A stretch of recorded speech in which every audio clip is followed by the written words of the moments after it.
pessoas, voltamos aqui com o nosso podcast da Tasso, Tasso Conta. A gente vive contando coisas bem legais pra vocês. Ó, não deixe de curtir nossas páginas, nossas redes sociais, deixar seus comentários, colocar o nosso like lá e também dar sugestões aí sobre futuros temas que você achar interessante.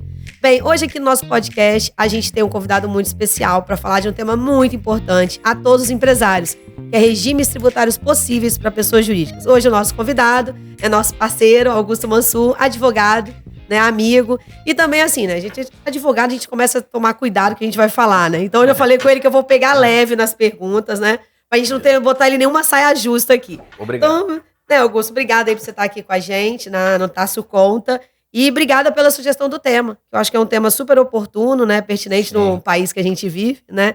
Cheio aí de nuances, né? Incertezas jurídicas. E a gente vai bater um papo hoje, Augusto, para a gente mostrar para todos os nossos contribuintes aí, né? Desse país, o que ele pode, quais as modalidades, né? De tributação que ele tem. E aí já queria começar com você perguntando, né? Quais são aí, né? O que são essas formas jurídicas de tributação possíveis? Bom, primeiramente, obrigado, né, pela oportunidade. Acho que eu não escolhi o tema, né? Na verdade, eu sugeri. A escolha foi sua e aí o mérito também é seu, Carla, né? Porque realmente, não só na minha visão, mas de todas as pessoas que a gente começa a conversar, que trabalham na área, esse tema dos regimes tributários possíveis, vamos chamar assim, ele tem uma relevância muito grande, não só por conta da gente ter várias possibilidades, mas por conta também da gente viver num país onde tem uma economia não tão organizada e que toda hora é submetida a fenômenos inflacionários. Eu acho que é muito pertinente dizer isso, por conta do momento, e porque ali na frente nós vamos voltar nesse tema, porque é isso que faz a grande diferença na hora de escolher, né? Então, assim, o que eu posso dizer sobre os regimes tributários possíveis? Eles são aquelas possibilidades que a legislação concede ao contribuinte de escolher a forma como ele vai pagar os impostos sobre as suas atividades. Porque, assim, né? Vou fazer federais, né? os impostos federais. Vamos dar um chute aqui. Em 90% das vezes, o contribuinte pode escolher qual regime que ele vai adotar, né? Existem aqueles 10% onde o regime é imposto, né?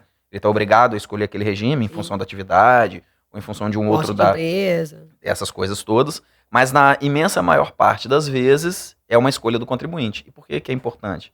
Porque o contribuinte não sabe fazer isso aí.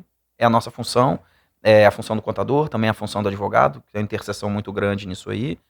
Mas, na maior parte das vezes, desses 90%, o contribuinte também não consegue avaliar a capacidade daquele profissional da ponta ali de assessorá-lo do jeito que ele precisa ser assessorado. E aí, volto a frisar a importância desse momento. E né? É bem legal isso, Augusto, sabe? Porque a gente teve um podcast já sobre planejamento estratégico. E como o tributo é relevante, o Zanotelli tinha falado aqui, né? Ele falou, Carla, é muito importante, a parte tributária ele é um dos pilares do planejamento estratégico, né? Então, realmente, é o que você está falando. Os empresários têm que entender que isso também é uma forma de quanto melhor o seu planejamento tributário, o regime tributário escolhido, não é? Melhor pode ser sua margem de lucro. Sim. Né? Com menos risco, né? Você concorda com isso? Pode ser? E existem vários fatores relacionados a isso. Isso aí, na verdade, afora a parte técnica, essa parte psicológica, né? A parte da tomada da decisão, que não é só técnica, não é só dinheiro, vamos dizer assim, paz interior também, isso aí é fundamental. Inclusive tem um termo que eu até uso, né? Que é planejamento estratégico tributário, né? Coincidentemente, o Zanotelli fala disso. Falou. E aí, assim, você vê que, né? Não é à toa, né? A gente não tá falando aqui sozinho, né? Faz todo sentido aí para as pessoas. Não, e a gente tá falando de gestão de empresa, né? Sim. Porque eu acho que é isso. Essa questão dos regimes tributários possíveis está ligada à gestão da empresa. Então, são os pilares, né? Sim. Você abre uma empresa hoje, você tem que escolher que regime tributário. E lembrando, assim, que você pode ter fases diferentes. Perfeito. E regimes tributários diferentes, não é isso? Sim. Quais seriam os regimes tributários? A gente fosse falar de uma forma, um linguajar bem simples. Bem simples para as pessoas que vão ouvir. Porque eu, como contador, você como advogado, a gente sabe. Mas um empresário que está ouvindo a gente, que vai nos ouvir, nos ver, quais seriam as formas de tributação assim que a gente poderia ter no Brasil hoje? Para tentar ser o máximo exaustivo possível, assim.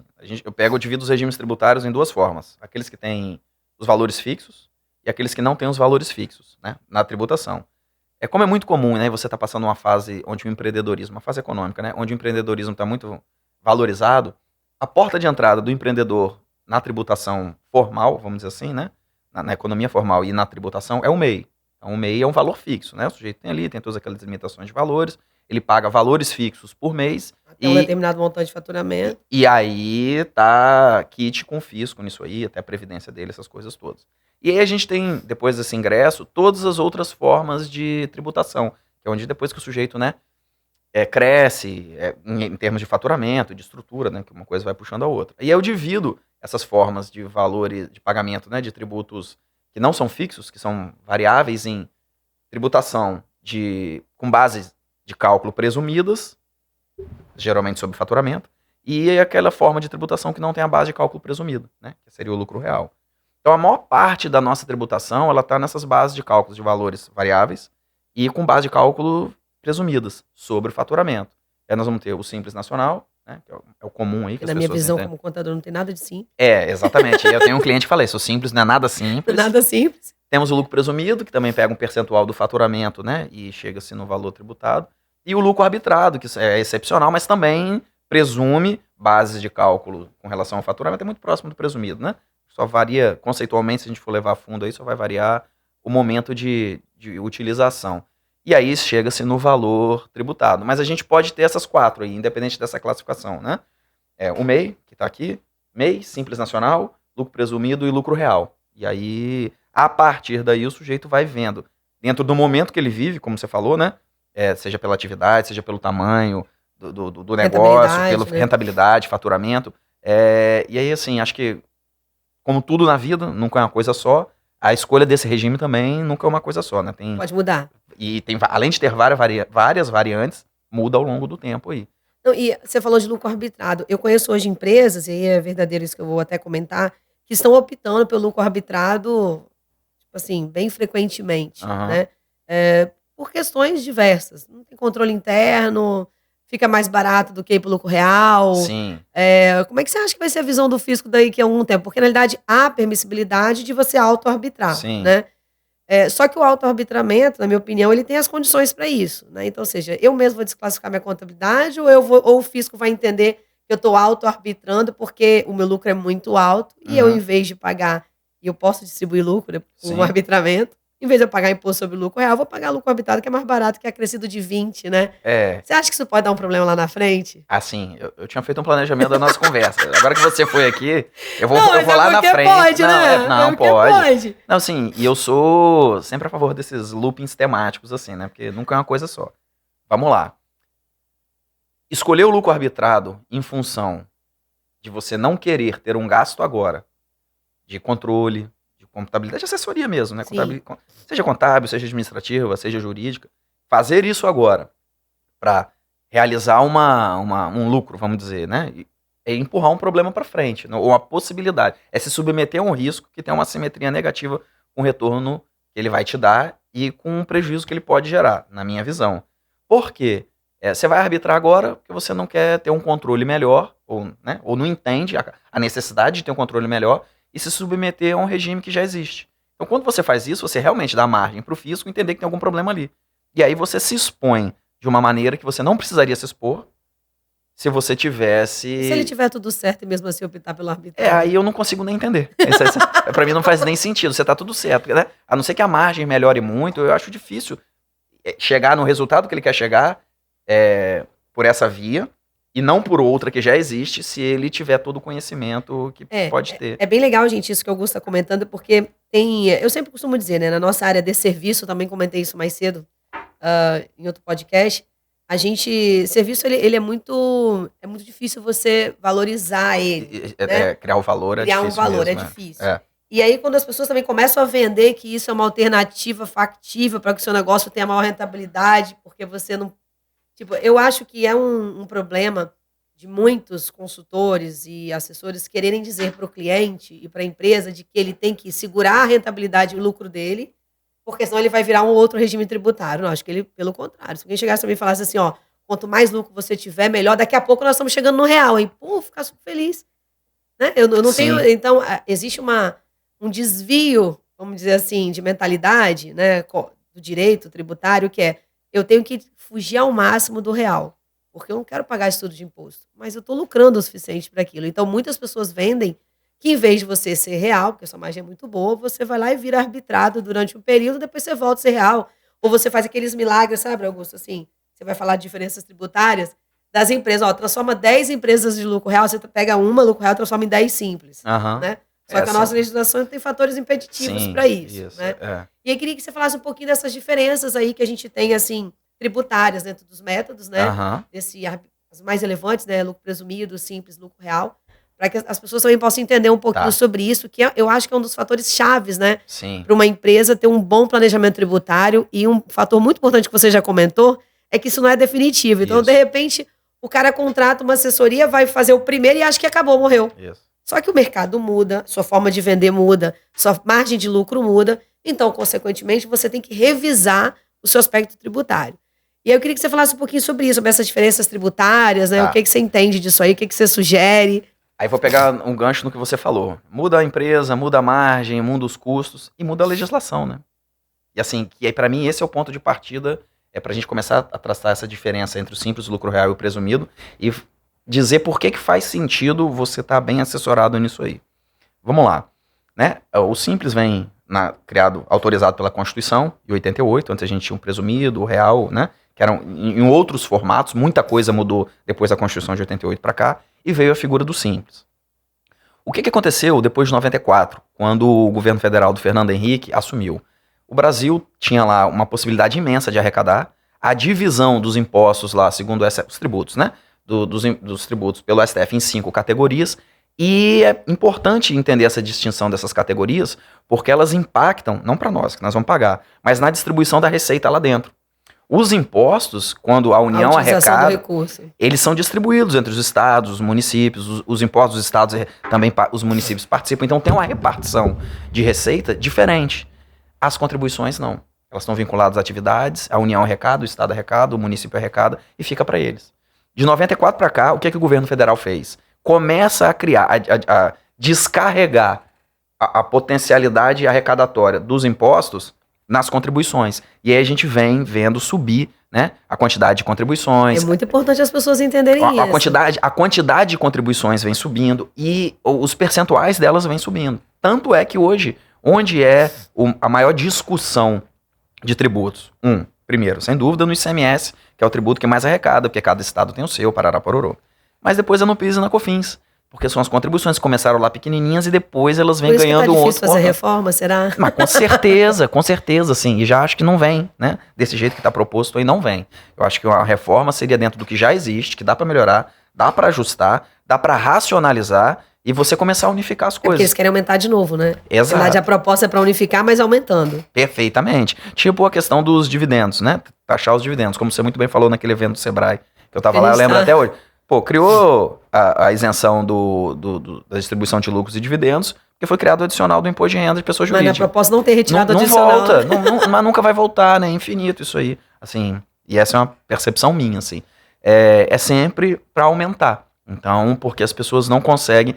Porque quando você cria uma receita, automaticamente o Estado vem, é uma política mesmo, ele cria uma despesa, né? E ele vai gastando aquele dinheiro, né? Por algum motivo. Independente disso ser lícito ou não, se é bom, se a gente quer ou não quer, mas vem gastando. Na hora que você substitui, você cria uma nova fonte de receita, é difícil o cara voltar lá, tirar a outra, desfazer o que ele fez para diminuir aquela forma de arrecadação mediante o corte da despesa. Mas seria correto, né, Augusto? Não, mas sem dúvida. E o desejado, se a gente tirasse, né, o adicional, porque isso, a história sempre é bom a gente lembrar no cenário tributário, eu acho. O que eu comentei lá, historicamente, por que o adicional veio e por que a dividendos parou de ser tributado? Porque veio o adicional, foi uma troca, ó. Sim. Beleza, nós vamos parar de tributar os dividendos, mas lucro presumido, lucro real, vai ter o adicional de imposto de renda. Porque eu preciso... isso aqui que eu tô perdendo aqui, eu preciso dar...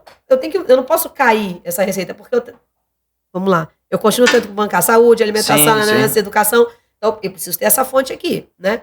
E aí, quando é o que você falou bem... Foi muito bom você ter falado isso, né? Eu preciso manter esse gasto. Sim. Seja por uma fonte arrecadatória ou outra. Ele vai ser mantido.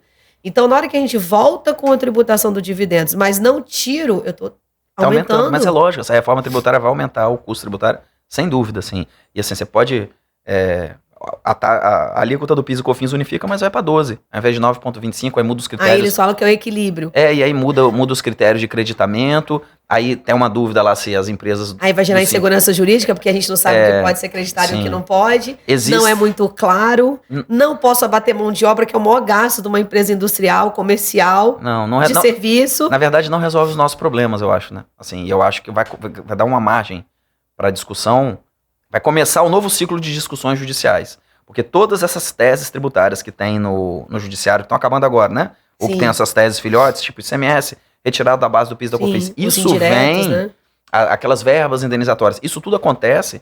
Já está sendo tudo... É o que você falou, está acabando. Está acabando. Mas isso começa quando? Lá em 94, quando você começa a cobrar mais as contribuições. Pode ver que todas essas teses são relacionadas a contribuições. Base, sai de faturamento, aí passa muda, receita bruta. E aí vem, aí demora um ano, aí cria os tribunais, vem. E os tribunais hoje, eles estão melhores preparados do que antes em matéria tributária, porque é menos novidade. A internet ajuda muito isso. Antes, você pegar... Eu tenho 20 anos de advocacia aí. Quando eu tinha 5, 10, era uma dureza você discutir direito tributário na justiça, assim. Se hoje tá difícil, antes era pior. O Brasil compara a parte tributária ou a forma de alinhamento do judiciário com outros países? Porque em contabilidade a gente tem isso, né? Né? No judiciário tem, tipo, como é que é essa... tudo bem que fora é tudo IVA, né? Mas vamos imaginar assim, como é que, por exemplo, um país que é muito parecido com o nosso, que passou pelos traumas, que é Portugal, por exemplo, que quase passou por esses traumas. Então, há uma comparação do que é o faturamento, do que é o conceito, porque até isso a gente teve problema em 94. Qual é o conceito de faturamento? Não, o problema sim, aí vamos falar, para falar de um problema, né? Havia o faturamento, porque tem a tributação sobre faturamento e tem a tributação sobre a receita bruta, né? Aí há uma distinção entre receita bruta e faturamento. Aí veja como as coisas chegam sempre no ponto de vista de manter a arrecadação. O que é faturamento, o que é receita bruta? Hoje os tribunais entendem que é tudo a mesma coisa. Aí eu tenho 2 tributos com 2 bases de cálculo que em tese seriam diferentes e que a justiça falou que é a mesma coisa. Né? Não, contabilmente são diferentes, mas que para o judiciário pouco importa. Assim, não, é tudo a mesma coisa, arrecada aí, vai. Então, assim, existem, porque a gente entrou nessa questão da reforma, existem formas de você promover alterações legislativas menos estressantes ou traumáticas do que uma emenda constitucional para mudar aquilo tudo e que vão causar resultados positivos do que fazer essa reforma desse jeito aí. Melhorar o simples, simplificar o simples. Que é muito complexo. Na minha visão, é muito complexo. Tabela zero, não, para ver o simples tinha que ser só pelo faturamento, acabou, independente de atividade, número de acabar sócio, esse negócio de tabela. Essa doideira aí, que é o ponto que a gente vai falar, né? Que o simples não é tão simples, às vezes o sujeito entende que o seria simples... mais fácil, né? Ter essa proposta. Claro. Uma tabela, um percentual de... Porque pra você ter uma ideia, eu não tenho clientes no simples, né? Porque só construtora não pode, incorporador não pode ser simples. Sim. Mas tem tabela no Simples que começa com 16. Não. No segundo momento ele já está mais que o presumido. Não, e aí não faz sentido. E paga INSS, tá? Que é a tabela 5, da 3 para frente, tudo já paga INSS e tem itens ali que já começam com 16. Então, assim, quando você já começa com 16, você tem um presumido de 11 ou de 16,33, você vai para Simples para quê? Não faz sentido. Mas isso não era assim, como essas bases do lucro presumido, né? Que quando começou o lucro presumido era todo 8, né? Não, chegou a um período de ter uma proposta para subir para 40, de 32. É porque caiu. O pessoal não lembra, né? O Congresso não aprovou. Mas começava todo mundo com 8, aí depois veio 8 e 16, 8 e 16 e 32. Falando, não, vamos botar serviço em 40. Falei, não, peraí, acabou. Não dá. Aí o Congresso não aprovou, mas teve essa proposta aí. Então, assim, e aí... Teve uma proposta para 40? Teve. E não foi para frente no Congresso.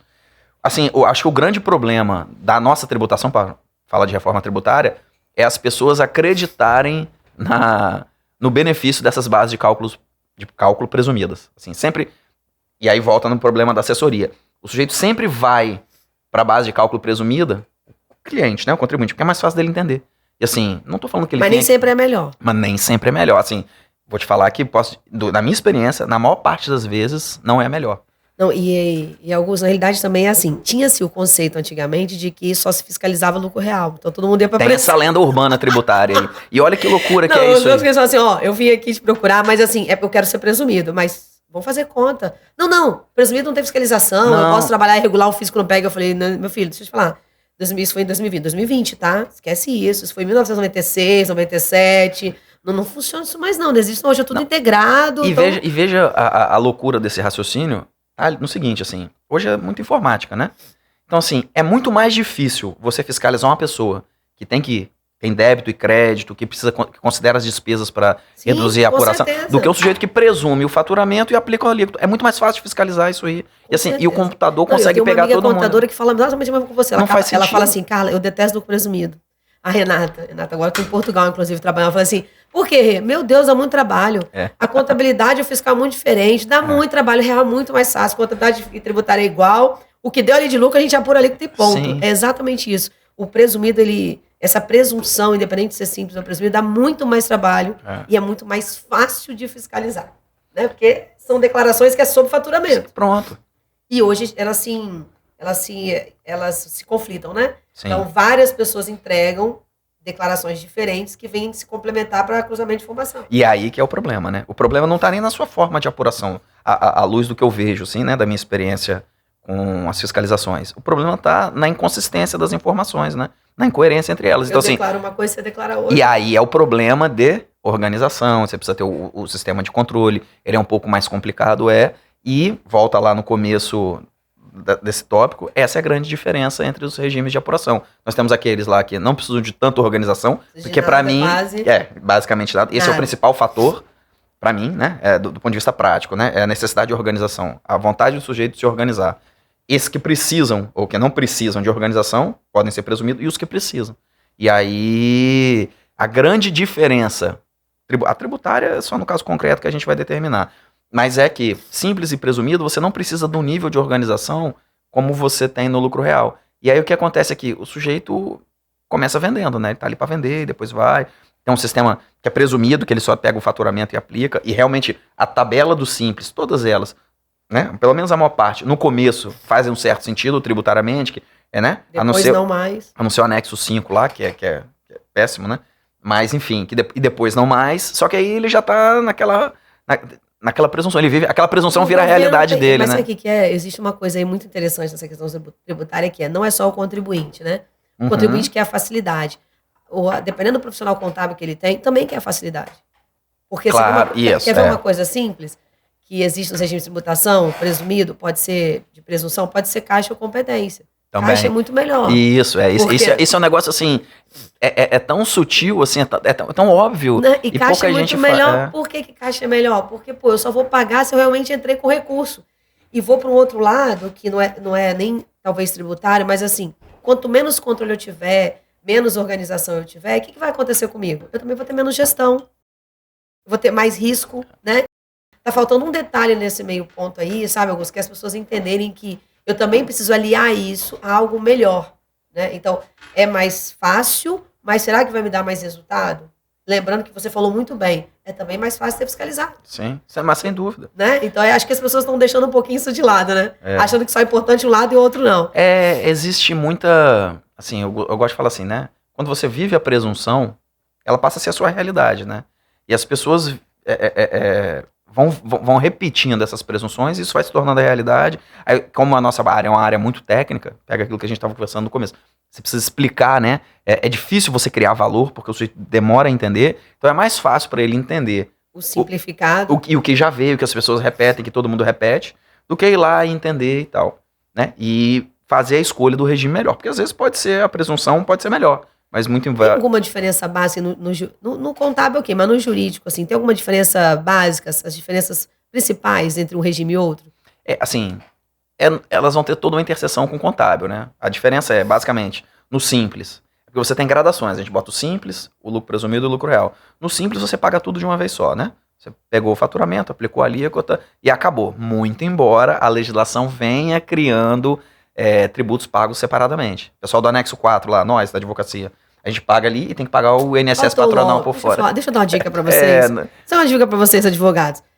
Conselho Federal, não é conselho, né? A Ordem Nacional, assim federal, né? O Conselho Federal da OAB. A Ordem Federal dos Advogados deveria chamar o presidente. Sem dúvida. Para uma palestra e fazer um acordo nessa palestra, num congresso brasileiro, assim como com a contabilidade, botar vocês no anexo 3. Seria ótimo, que a gente tem essa questão também. Esse lobby aí, vocês estão perdendo a oportunidade de fazer, entendeu? E até porque, assim, a depender do escritório, faz toda uma diferença isso aí, né? Caramba, né? Já tá 4-3 só de INSS. Sim, sim. Mas aí tem aquelas coisas também, né? Que tá ligado ao regime tributário, mas tá ligado às permissibilidades que hoje o STF vem desmoronando elas. Então, por exemplo, terceirizar, trabalhar em parceria. Isso aí foi ótimo. Modalidades de contratação, porque assim, quando a CLT mudou, não é tributário federal, mas interfere. Por quê? Das contribuições. Com certeza. Ali, né? Por que interfere? Porque eu poder trabalhar em parceria com modalidades de constituições de empresas é muito bom, porque eu posso, por exemplo, criar uma SCP, fazer uma sociedade de propósito específico, um trabalho determinado, juntar grupos de empresas, terceirizar minha atividade principal, entendeu? Isso são coisas que tributariamente tem toda a diferença. Sim. E que, de repente, não estou falando só de ser presumido real ou simples, mas estou falando da forma de contratação que interfere.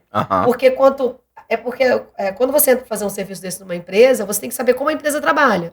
Tô certo? Certo.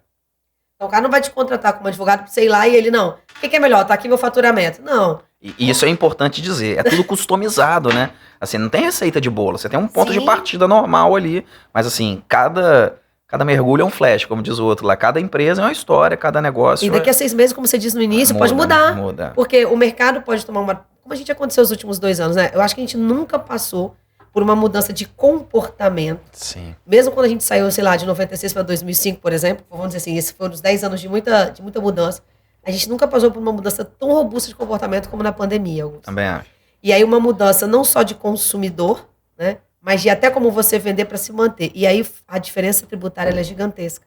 Então aí esse momento foi o momento que as empresas e foi o momento que os advogados trabalharam muito. Né? Que eu falava assim, não, e aí? Ninguém tinha tempo para nada. Não.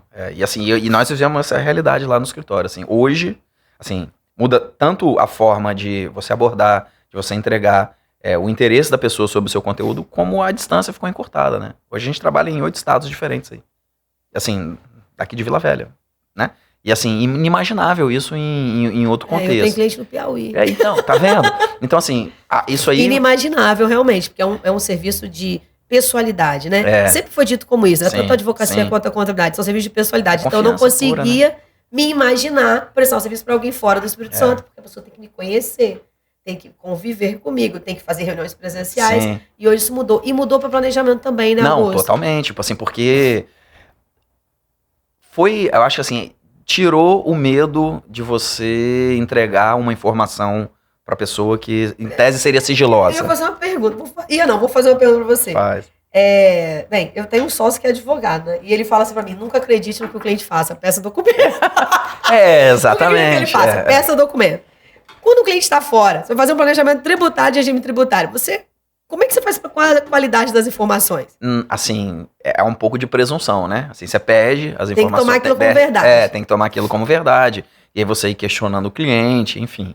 E até ele chegar, cara, isso faz sentido pra você? Faz. Só que realmente, às vezes na hora que você vai implementar, a situação não é bem essa. Mas você já vai, com o tempo, vai ficando treinado a entender onde é que podem estar os problemas, já entende né? as atividades também, né? E é normal a gente se especializar por atividade, porque, né, um cliente indica pro outro e vai chamando.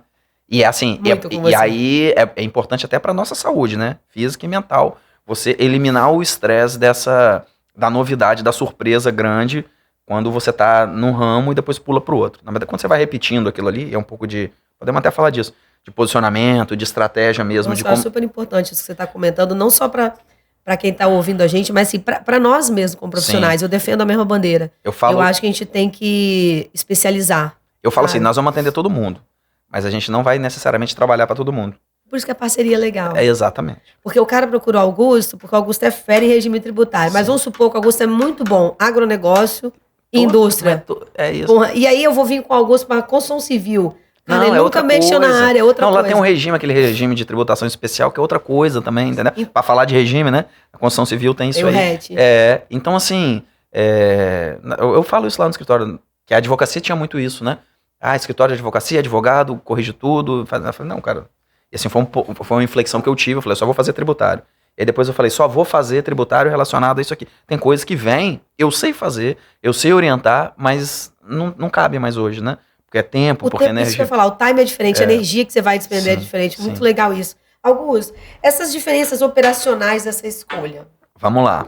O que você diz A primeira de todas, assim, o que mais acontece, que eu vejo, é porque é muito comum, né? Mais de 52% da arrecadação é de PIS e COFINS. Entre 70%? 52%? Eu acho que é isso. É da PIS e COFINS, do último dado que eu vi, que era do ano passado. Entre 70% e 80% das empresas no Brasil são Simples Nacional. Então é muito comum, até nesse período de inflação, né? Onde a inflação empurra o custo empurra o preço final e o sujeito vai subindo lá pela arrecadação nas alíquotas, né?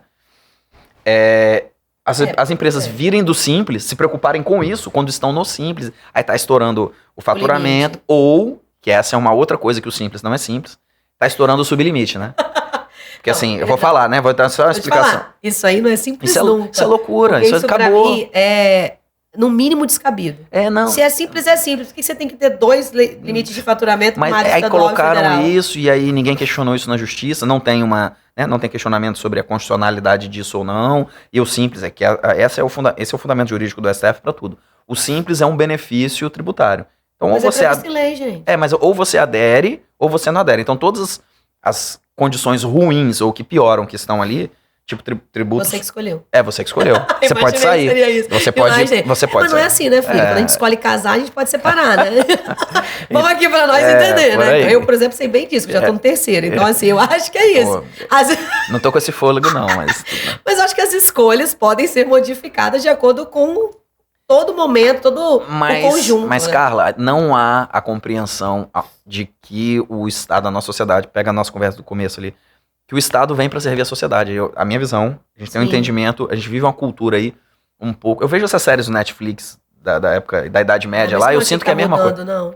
Tá, mas assim... essa nova geração, assim... Vou dizer assim, eu não sei quantos anos você tem, né? Eu já vou fazer... Eu sou novo. Eu só comecei cedo, né? Então, eu não sou tão nova, mas comecei cedo. Mas assim, eu acho que pessoas dos 45 pra frente, por exemplo, e quem tá vindo aí dos 35 também, tem um pensamento um pouco diferente e tá tratando isso também de uma forma diferente dos que tem 50, 60. Concordo. Né? Porque tinha essa visão. Pagar pra quê se não vão usar bem usado? Fazer direito pra quê se o do lado não faz? E fazer regime tributário para quê? Vou pro mais simples, a gente vai criando um monte de empresinha. E eu defendo que eu acho que é isso. A gente precisa mudar a nossa cultura de que o Estado, sim, ele utiliza o recurso para... traz de volta esse recurso para a gente de alguma forma. Não cabe aqui dizer para quê, se está certo, como você disse agora, se está certo, se está errado, mas isso é verdadeiro. O Estado está para nos servir em determinados pontos. O que é ruim é que o Estado destoou um pouco de querer fornecer energia, que não é função dele, água, que não é função dele. Graças a Deus, vem diminuindo o telefone. Nosso negócio é saúde, educação, segurança. É isso que a gente tem que ter. E o resto, nós temos que cuidar disso. Agora, é difícil você fornecer isso com um sistema complexo demais, porque você prejudica o contribuinte, e isso também para o fisco, pensando do outro lado, vai gerar um prejuízo lá na frente, que são muitas ações na justiça. Muitas. Não é minha área, mas eu acompanho, leio o valor econômico lá todo dia, tá lá. Decisão nos próximos dias do STF será preponderante para desembolso de caixas do governo, não sei quantos trilhões de reais. Esse é um problema que a conta é sempre feita pelo governo. Podia ter falado o contrário, olha, a decisão devolve para o contribuinte tantos milhões que o governo pegou errado. É sempre contra, não é? Aí dá uma visão pra gente. É uma visão de que parece que a gente tem que sustentar o Estado independente do que ele seja. E não é o contrário, não é o que a Constituição fala. Inclusive, que a Constituição bota lá como cláusula pétrea as garantias e direitos individuais. A Constituição é para defender a gente do Estado, assim. Então, assim, só como é um texto, depende de interpretação, é um fator cultural isso aí. E até para publicar no jornal, a cultura predomina, né? Não tem como, né? É fala, tudo sobre né? isso, né? É o jeito de colocar. E assim, o direito tributário é o ponto mais sensível disso aí. Não tem como a gente mudar, e aí falar de reforma tributária também, se não tiver um entendimento que as coisas estão ali para nos servir, porque a gente que paga isso aí, a gente que financia, tem que voltar de alguma forma. Na minha visão, há toda uma não é uma distorção, mas há uma diferença entre a percepção da produtividade dentro do serviço público no Estado e fora do Estado, e para mim é tudo uma coisa só. É claro que com o tempo isso Todos eles vão gerar renda, isso vem se unificando, né? A questão de um regime de previdência genérico e um regime do serviço público, isso não faz o menor sentido, assim, de um ponto de vista republicano, entendeu? Ou nós estamos juntos, ou nós não estamos juntos. Então... É como se você separasse sempre a área pública da área privada, como se elas tivessem diferente. tratamentos diferentes, elas não são. E isso tem toda uma explicação histórica. Se a gente for pegar um outro podcast, a gente pode ver como é que o serviço público vem, essas carreiras públicas, como é que elas surgiram, para quê, para qual classe social, quais, em determinado momento. E quais classes sociais elas vieram atender, né? Porque, na verdade, você vem colocando todo mundo dentro da corte, Como você é novo, seu pai não deve ter dito isso pra você, mas era assim, ó, você vai nascer, se formar e vai fazer um concurso. Você vai ter aposentadoria garantida. Mas eu ouvi isso da minha mãe, que vai escutar a gente aí. Porque minha mãe também é do serviço público. Da minha mas mãe, não era assim antigamente? Então, total. E até porque a gente não tinha empresa privada quase, né? A Vale era pública, né? Era tudo muito público. A gente vive um momento histórico diferente do resto do mundo. Isso é importante compreender, né? Não dá pra comparar. E aí pega a tributação. O Brasil com a Finlândia. Pô, não dá, né? O Brasil, sei lá, com a Inglaterra é outra coisa. Mas assim, e aí, em modelo de tributação, o que a gente tem que fazer, na minha visão? Desenvolver o nosso. Pegar o que já tem, o que dá pra melhorar. Tipo, contribuição sobre a folha de salários num país que pretende ser produtivo, gerar emprego, ou seja, quanto mais você paga pro seu funcionário, mais imposto você paga, é apocalíptico, assim, não faz o menor sentido, é totalmente contraproducente, né? E sabota o sistema, entendeu? Aí o cara já pensa, pra que eu vou contratar, pra que eu vou pagar melhor, se eu vou contribuir cada vez mais. Não tem, assim, eu acho isso muito... falta de informação. E faz parte, assim, dos possíveis regimes de tributação, né? Sim, porque a modalidade de contratação hoje faz muita diferença. E por isso que as pessoas escolhem o Simples, que é a primeira conta que ele faz. Não vou pagar o INSS, a contribuição sobre a folha, né? E aqueles 28,8 lá que vão gerar no geral.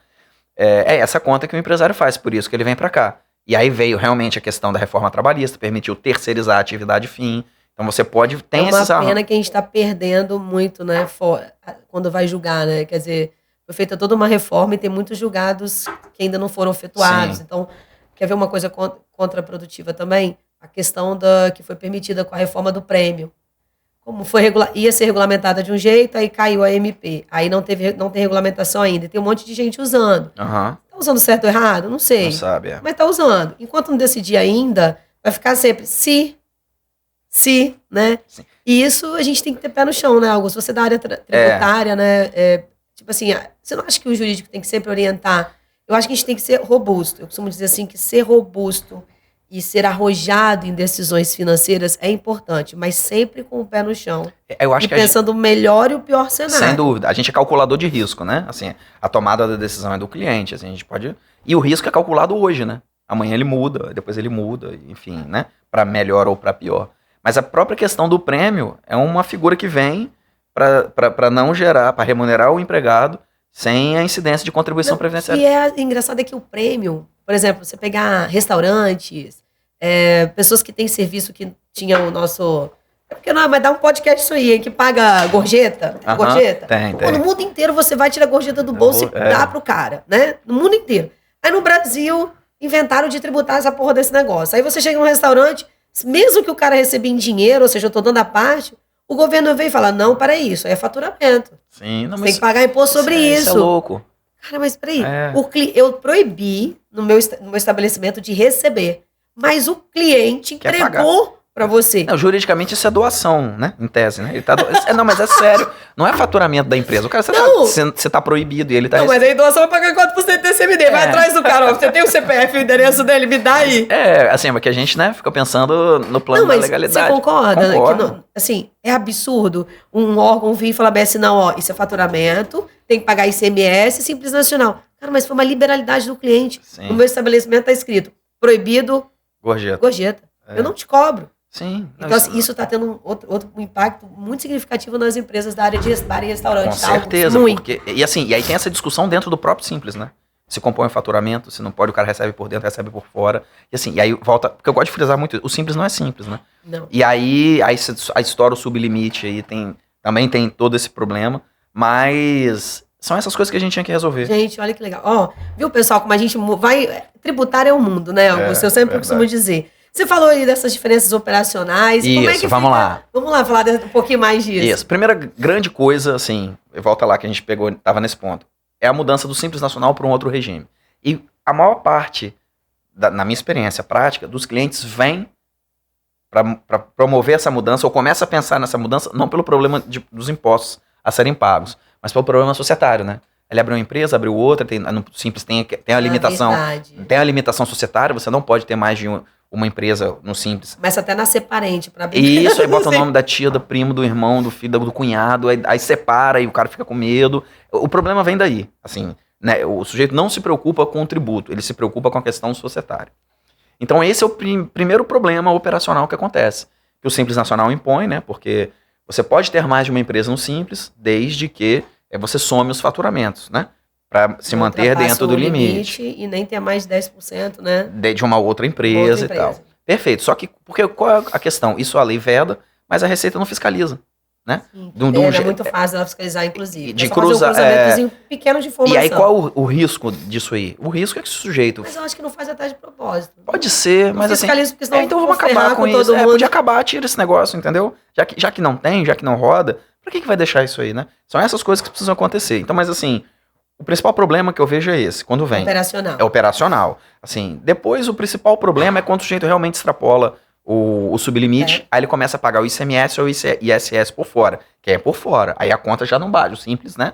Ele já começa a duvidar do simples. Ou quando ele extrapola mesmo o valor e ele sabe que vai extrapolar, fala, cara, meu negócio andou, ou vou fazer uma ampliação aqui, viu, uma oportunidade. Mas é ótimo isso. Não, isso é ótimo, mas irrita, né? Tira o cara da zona de conforto, ele tem que entender, tem que planejar. ele tem que focar numa coisa que não é o principal dele, né? Ele sai do ter que fazer vender pro ter que entender. Assim, geralmente o cara começou pequeno, ele tá sozinho ali, ele não tem um sócio, antes dessas sociedades individuais, o cara precisava ter um sócio só para cumprir tabela. Né? Hoje Graças a Deus agora mudou. Olha como a gente evoluiu. Isso é demais, né? Fantástico. Poder ser sócio sozinho de uma empresa. Não precisa de mais ninguém. Mas aí esse cara, ele não consegue concentrar todas as coisas, né? Ele deposita, geralmente é na contabilidade, essa tarefa. E quando você tem que dizer para ele esse tanto de informação e explicar tudo isso aí, para ele compreender, porque ele fica agoniado, né? Porque ele pressupõe o seguinte, cara, tô perdendo dinheiro, né? Tô pagando a mais. E quando ele entende isso, e aí ele sai da zona de conforto, eu não gosto nem dessa expressão, mas você tira ele gera uma insatisfação nele, né? No mínimo uma dúvida, né? Ele fica maluco, e incomoda isso, né? Aí ele vai. Aí tem dois reflexos, né? Ou, e eu acho isso um problema operacional, ou ele vai pra dentro mesmo e quer saber e quer consumir, não é reconstruir o modelo. E vai, toma tempo e vem, ou ele não quer nem saber, aí ele fica refratário aquilo tudo. Não, isso né? É o cara que não quer nem saber, porque você tá aproximando ele de um problema. Deixa indo. E num país onde você tem reparcelamento de refis, o que o empresário pensa? Deixa acontecer, né? Depois vai, bota no fluxo e vem e tal. Ele quer viver um dia de cada vez mesmo. Assim, e é um pouco de falta de planejamento. Mas essa eu acho que é o principal problema estrutural, organizacional, não tributário, não financeiro, que deixa o sujeito ali. Quando ele entende que quando ele vai sair, vai trocar, ele pode ter uma empresa só dele, tira o parente, tira o outro, pode abrir filial. As pessoas não entendem que até o regime de casamento influencia na empresa. Pois então, isso tudo. Até hoje, as pessoas não entendem isso. Assim, quando a gente tá em reuniões, os clientes falam assim, Carla, você é muito fria. Não é isso, filho. Quando tá todo mundo bem, tá tudo lindo. Você não sabe com quem seus filhos vão casar. Tô errada, Augusto. Sim, não, você não sabe quem são os esposos, as esposas. Né? Você não sabe o que vai ser o seu futuro do seu casamento. Então, a gente tem que pensar na empresa como um ente separado da família. Sim. Isso aqui é o sustento de todo mundo. Então, se der algum BO, isso aqui a gente tem que livrar. Tem que manter. Entendeu? Então, vamos manter isso como uma empresa. E aí, a gente participa de certos planejamentos meio maluco, né? Que assim, eu participo como contadora. Não, nós vamos mudar regime de casamento e o pessoal acha absurdo. Eu falei, cara, o cara tá certo. Porque se você quer fazer determinadas coisas... Nada pessoal, né? Não é nada pessoal, mas as mulheres ficam meio estressadas com isso aí, tá? Tem. Eu já participei de algumas vezes nessa... mudar regime de casamento... Aí a dúvida, né? A dúvida e a culpa são os sentimentos mais atormentadores que tem. Não, tem alguma coisa acontecendo.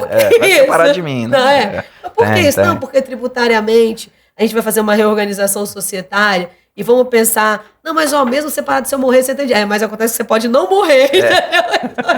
Vai ser melhor pra você, inclusive. Né? Pois é, né?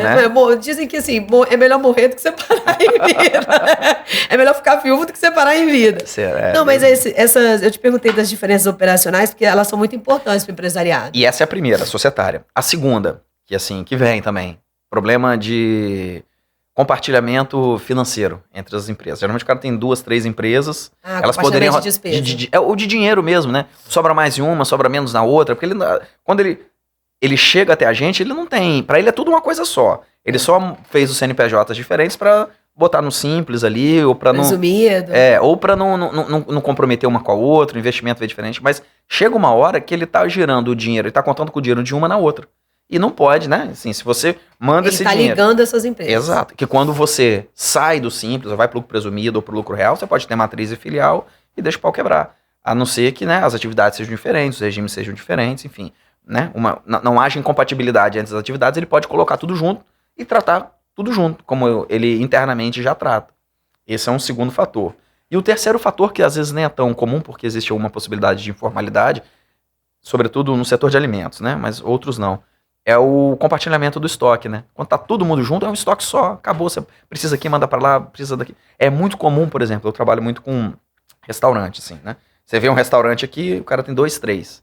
Aí faltou um negócio aqui, ele pega Faltou no outro. automático, Aí como é que faz? E, né? É porque vai fazendo dar na saída. informalidade. Mas assim, quando a quantidade é grande, isso aí é ruim. Quando o volume aumenta. E assim, à medida que...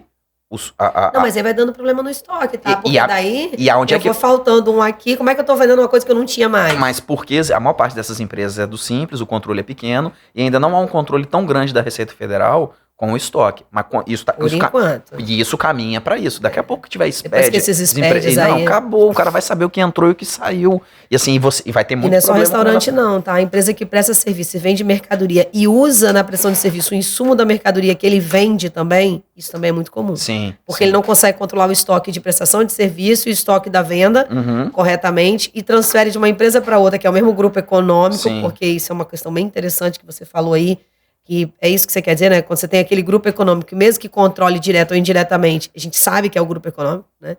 Empresas que não têm o verdadeiro controle administrativo, ela não separa a administração porque é caro.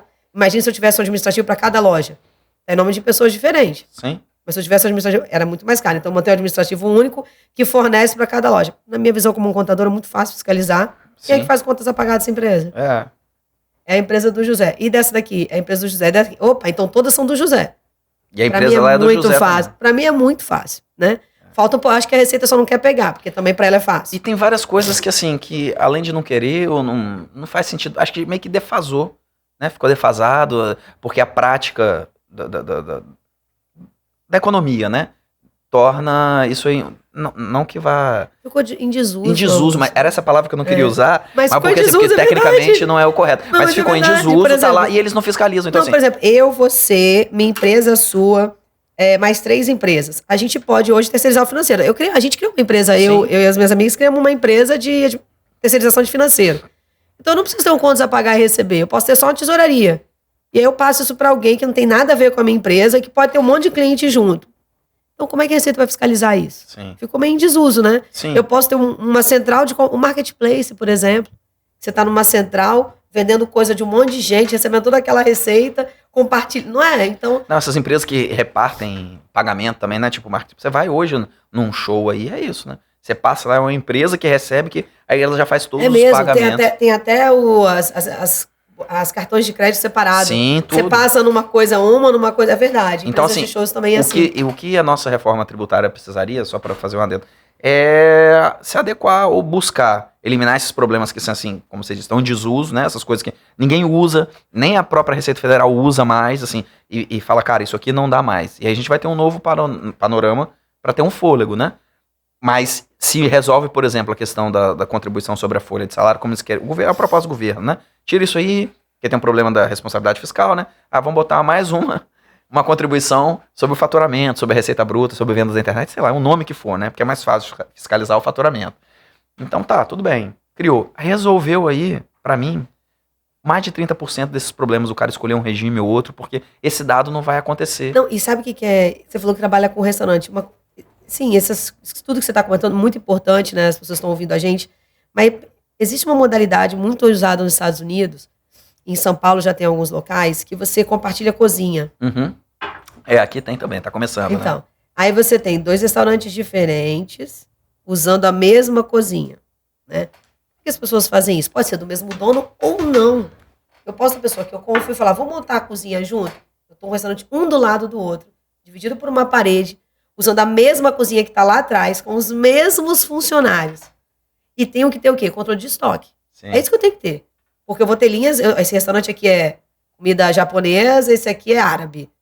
Mas eu tô com a mesma equipe, tá? Eu tenho uma economia, né? O governo não conseguiu ainda pensar nisso. Não tem. Então, tudo que a gente está fazendo hoje está sendo cima do sim. À luz da legislação, isso é a mesma empresa, né? É o mesmo funcionário, o mesmo local. Então, mas tá errado. Não, claro. Mas tá errado. Só que a gente, na hora que isso começar a ter um volume, não é possível, o governo vai ter que abrir o olho para isso. Sim. Porque a tendência é a gente compartilhar. Sim.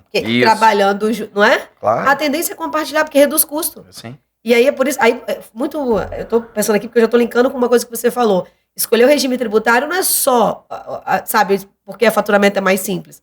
Porque eu posso também otimizar em outras coisas. Sim. Né? E aí, quando compartilho, eu tenho a mesma receita com custo menor. É uma modalidade de planejamento tributário. Com também, certeza, com né? certeza. Como tudo na vida, né? Nunca é uma coisa só, né? Nunca é uma coisa só. Tem uma outra coisa que você falou também, que foi sobre momento de escolha. E esse é um problema nosso, assim. E aí eu vou fazer um paralelo com... que é cultural. Eu tenho uma ideia de que se a gente pudesse mudar a remuneração dos funcionários para pagamento semanal ou quinzenal, ao invés de ser mensal... Tipo produtividade? Não, diminuiria muito as reclamações trabalhistas, porque o trabalhador ia entender que o cara não vai pagar ele logo de cara, assim, mais rápido. Aí ele já encerra o vínculo, ainda que cobre do sujeito e tal, né? Entendi. Ia ser mais rápido dele enxergar. Dele enxergar, vai dar problema aqui, aí eu vou sair, entendeu? Sair. Não, facilita pro empregado, inclusive. Então você gera menos... Eu acho que diminuiria a quantidade de demandas na Justiça do Trabalho, minha visão. Segundo, isso poderia ser aplicado nos regimes tributários, a gente escolhe no começo do ano, pô. Né? A não ser que você mude a atividade. Não sei nem o que eu vou fazer daqui a 3 meses. Pois é, isso aí é maluco. Quanto mais 31 de janeiro. Então, assim, essa periodicidade poderia ser diminuída. Eu acho que para 6 meses daria, que é um tempo, né, normal de você averiguar. Eu vou recolhendo em uma, vi que a outra é melhor, mudo. Pago a diferença. E você poderia mudar, não precisa ser num ano, né? Você pode 3 meses, 6 meses, eu não sei. Né? Mês a mês, eu acho que dificultaria para a receita. Para nós é ótimo. Pensando, né, na mudança de mercado, gente. Saímos agora de um negócio de vender no balcão para vender na internet. Não, mas tem que poder mudar isso aí. Vai assim. É porque como não tem uma fiscalização muito forte, né? Sim. Aí volta no desuso. Sobre a empresa que o cara tem ou não tem, ele vai lá e abre outro CNPJ, entendeu?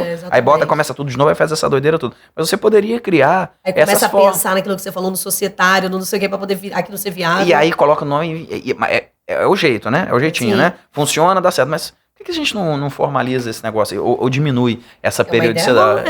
Eu tenho várias ideias boas, tá aí, né? Uma tese maneira pra gente defender, hein? Não é não? Lógico. Mas é verdade, você poder mudar de regime durante o exercício, tipo, eu comecei com regime. Pô, tá legal. Por que eu não posso mudar esse regime quando eu mudo, por exemplo, a forma como eu tô começando a trabalhar, quando eu mudo o tipo de atividade que eu vou fazer? Você pode mudar quando você quiser, se eu quero mudar, mudei. Assim, né? O governo podia, sei lá, ter um spreadzinho e falar, ó, se você mudar daqui pra cá, você pode, sei lá, de repente pagar uma diferença. Veja que isso não faz sentido nenhum. Assim, não tem nenhum argumento, nem jurídico. É compulsório, né? Porque a não ser que o cara fique sem pagar o tributo até 30 de abril, a primeira vez que ele pagar o imposto de renda, ele não pode mudar mais. Não, tudo bem. Mas assim, e existem todos esses jeitos, esses macetes aí que a gente consegue, né? Mas poderia ser sem macete, eu quero mudar, mês que vem eu quero mudar. Claro, você dá uma previsibilidade, né? Porque senão o governo também fica doido, não tem como prever. Mas antes eles do que nós, né?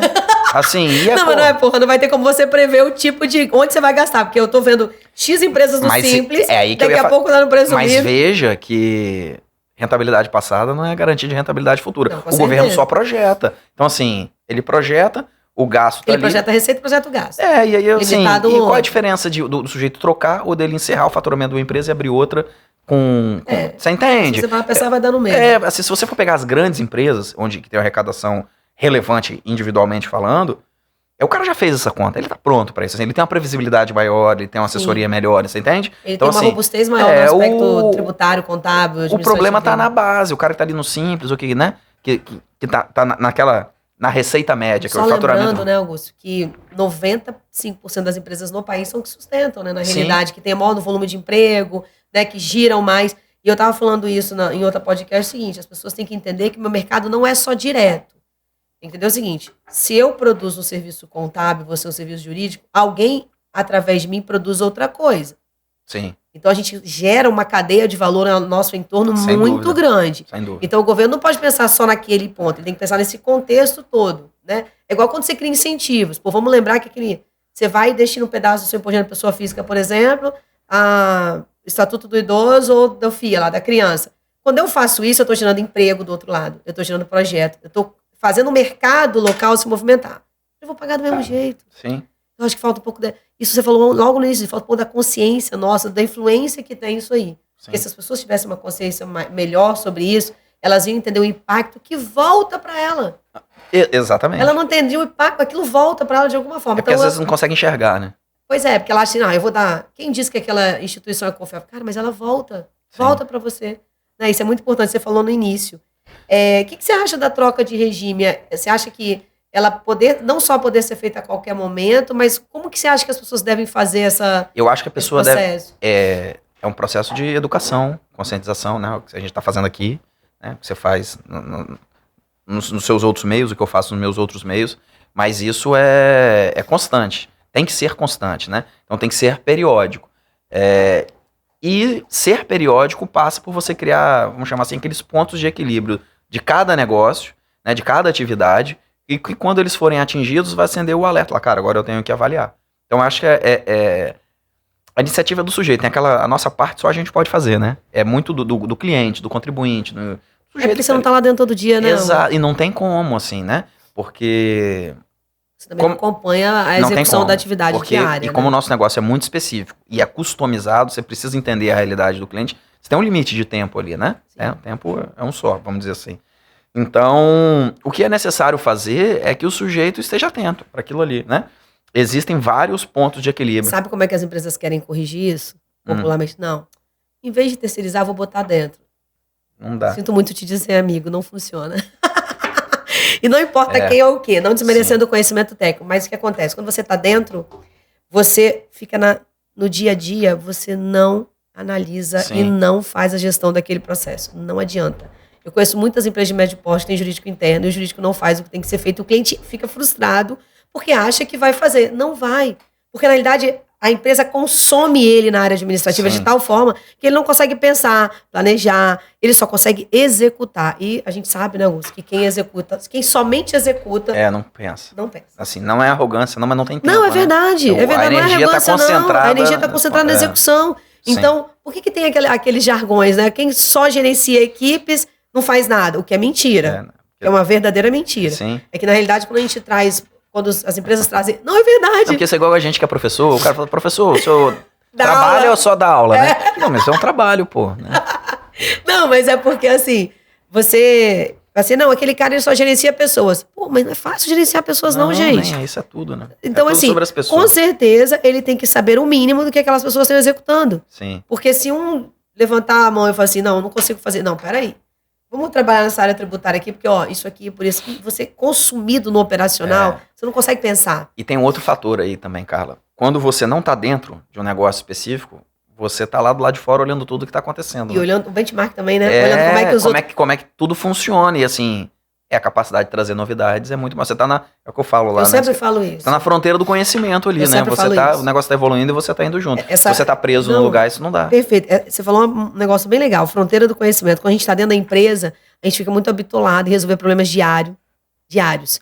E aí você acaba não ampliando a sua visão. Sim. Primeiro, possibilidades. Segundo, tudo isso que você falou, sabe? Problemas operacionais, possibilidades tributárias que você possa fazer. Não é que eu sou defensora de terceirizar, mas é que eu acho que realmente há um papel diferente. Não, a função é diferente. A função é diferente. Ele tem que conduzir a operação, conduzir a equipe, acompanhar, por exemplo, certos processos. Mas o de fora, ele tem a questão do benchmark, do network, de trazer novidade, de acompanhar, por exemplo, as pautas que estão em discussão, coisa que quem interno não consegue. Sim. Você não consegue acompanhar a pauta. Eu vou acompanhando as PLs. Não, e existe uma questão, pode ser até... Até interferir. Quando você participa de instituições, entendeu? Sim. Sabe, assim, que você consegue interferir. A gente consegue buscar, pleitear situações. Você está passando por isso agora, eu também estou passando. A gente consegue ver a dificuldade do mercado, trabalhar essa dificuldade nas instituições. E você fica mais à vontade para falar para o seu cliente que está certo ou que está errado, né? Você não depende dele, o sujeito que está lá depende dele, como é que ele vai falar, né? Vai chamar a atenção também tem isso, né? Ele é subordinado, né? Ele vai arriscar o dele, assim, é uma inocência, desculpa, achar isso aí. Exatamente. Não vai. Claro que tem pessoas que são mais, são menos, né? Os ambientes de trabalho são diferentes. Mas se você chegar, cara, é o seu ou da empresa. Assim, vamos ser honestos, né? É o seu. É porque eu tenho uma filosofia de que tudo parte do indivíduo, né? O coletivo é um monte de indivíduos junto. Então, dificilmente ele vai arriscar o dele em prol da empresa. Ele pode fazer isso uma vez, né? Mas na segunda ele já não faz. Na primeira chamada que ele tiver... já foi, não vai. Já fala assim, sabe o que ele vai ouvir? Não é essa a sua função. Você não está aqui para isso, entendeu? E quando é aquele negócio, santo de casa não faz milagre. Também. Mas é verdadeiro, esse jargão é verdadeiro. Não, é consultoria, mas por isso que eu tô falando, a gente tem que saber o nosso papel. Nosso papel, né? Nossa, muito legal, Augusto. Você falou que você colocou aqui, quer dizer um caso concreto. Fala pra mim esse caso concreto. Não sei, assim, existem vários, assim, e eu tenho, assim, eu vou pegar um apanhado do que eu tenho vivido ultimamente, assim. Porque eu não quero falar de resultado, né? Eu quero falar que nosso negócio, eu gosto de falar assim, não é só dinheiro, né? Nosso negócio é paz interior. Prazer também, né? Prazer, propósito. Tem que ter prazer naquilo que você faz. Tem, e assim, aí tem todo um propósito de você...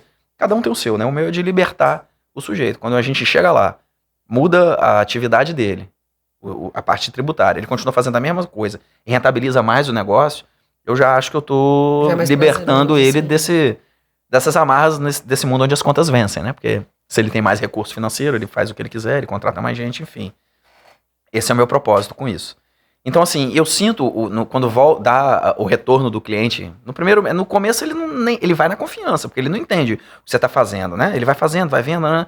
Do 3º ao 6º mês ali, que afina tudo, que passa o estresse, que ele consegue ver no caixa dele a melhora do resultado, é muito gratificante escutar. Então, assim, eu queria dizer dos casos concretos, todos são, que todo o estresse que a gente passa antes, toda a dificuldade que a gente passa, o processo de convencimento, aquela ideia de você levar uma notícia boa, né, uma informação relevante para ele e ele duvidar, né, a gente tem que lidar com o nosso... Isso é normal. É normal, às vezes lidar com ingratidão não é normal, mas lidar com o nosso milindre é normal. Nosso ego. Nosso ego. Entender que... Eu acho que esse papel do consultor, isso aí é o mais difícil pro consultor.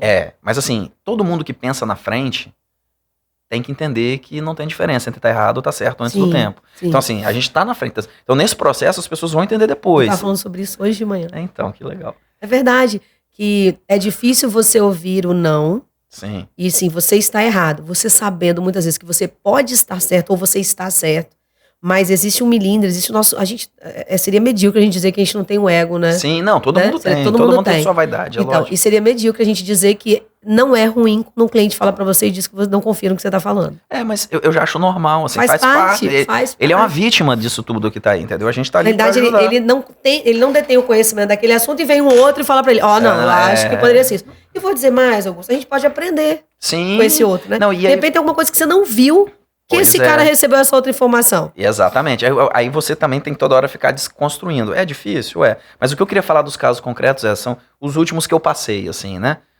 É uma cliente nossa, ela é até de Belo Horizonte, aí ela falou que, né? Falei, e aí, tal, como é que foi? Tal, menino, esse negócio é do bem, vocês são causa do bem. Olha o que ela falou pra mim.